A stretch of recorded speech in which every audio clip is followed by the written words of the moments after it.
ఎప్పుడు ఇంతకుముందు అనుమానం ఇక్కడికి వచ్చినాక అంతే. ఎవరిది? రవికృష్ణ సార్దా? తెలియదు. రవికృష్ణ సార్ మనకి తెలియదు, పరిచయం లేదు. ఏం లేదు లేదు, ఇప్పుడే స్పాట్ నాకు కలిసింది ఫ్రీక్వెన్సీ డైరెక్ట్గా కనెక్ట్ అయిపోయింది. సబ్జెక్ట్ కాబట్టి అట్లా అంతే ఉంటుంది. కలుపుకున్నారు. వస్తా.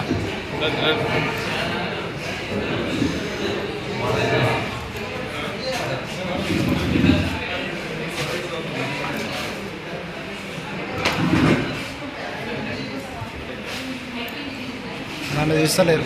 నన్ను తీయండి, ఇటు నుంచి కావాలి.